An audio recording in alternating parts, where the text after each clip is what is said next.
CRTC to reconsider Cabin Radio's bid to get Yellowknife radio station. Airbus workers in Quebec prepare to strike. NDP motion to recognize Palestinian statehood passes, except it doesn't recognize Palestinian statehood. WHO agreement to better prepare for future pandemics faces roadblocks, and studies find no physical harm in U.S. officials who suffered symptoms of the Havana syndrome. Good morning. It's Tuesday, March 19th. I'm Nora, and here are your headlines.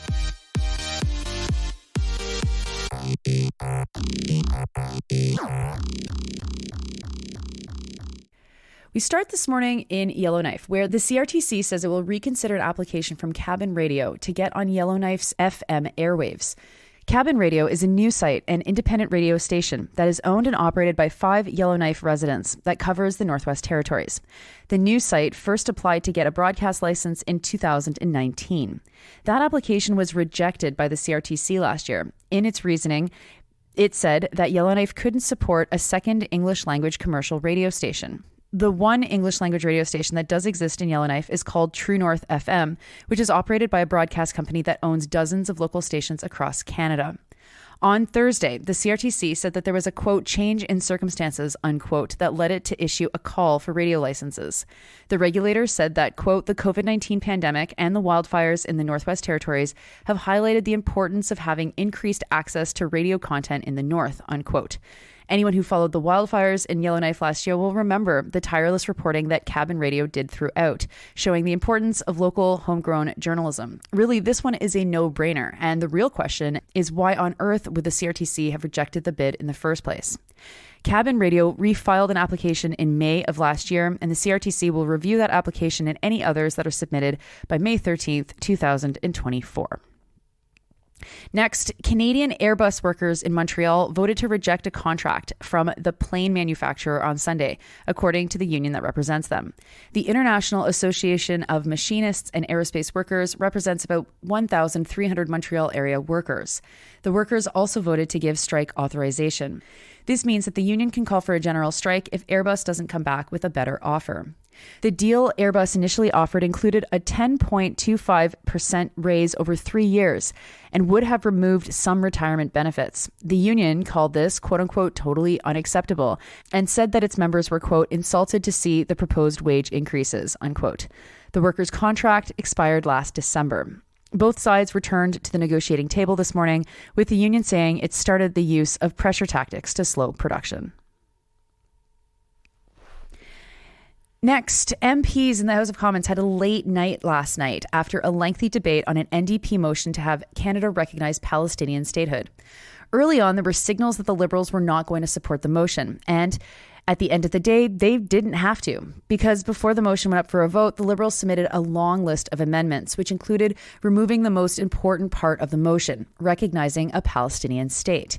Instead, the motion's wording was changed to simply say that the government would work towards a two-state solution, which isn't saying much because that's already Canada's position on Palestine and Israel. And unless the two-state solution includes a country that is not a Palestinian state, none of this actually makes any sense. The motion was likely to fail if the original language had stayed.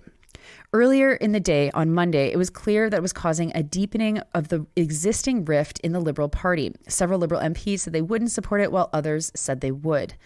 Foreign Affairs Minister Mélanie Joly had also spoken on the motion, saying it was being debated on Monday afternoon and that there were quote-unquote issues with it and that the results of the vote would not change Canada's foreign policy. That's right. It was a non-binding motion in the first place.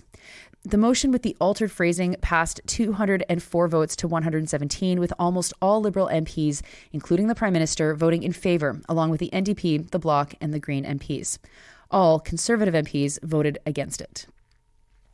Now to international news. First, an agreement that would leave the world better prepared in case of another pandemic is in jeopardy. The WHO pandemic agreement was conceived of following a scathing report from an independent panel on the global response to the COVID-19 pandemic. That report found that surveillance was not sufficient to keep up with the virus. Responses lacked urgency, healthcare systems fell apart, and that countries hoarded PPE and vaccines. Canada, Canada, Canada, Canada. In an attempt to rectify those problems, this agreement makes several suggestions, with the most controversial part being a system that would deal with the vaccine nationalism that we saw during the pandemic.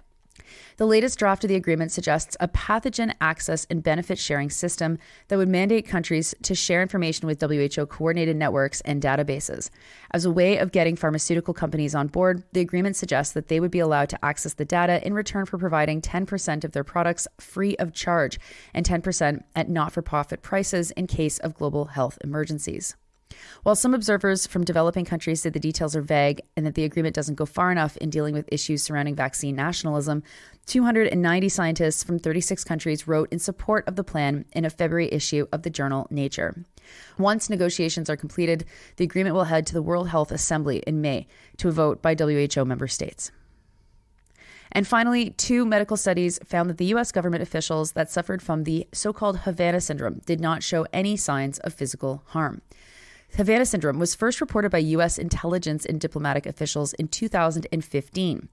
They reported intense headaches, dizziness, nausea, and fatigue while being stationed in Cuba, sparking theories that a yet-to-be-identified weapon had been used to target them. More officials later reported experiencing similar symptoms while being stationed in other countries. One study looked at brain scans, while the other study looked at blood tests.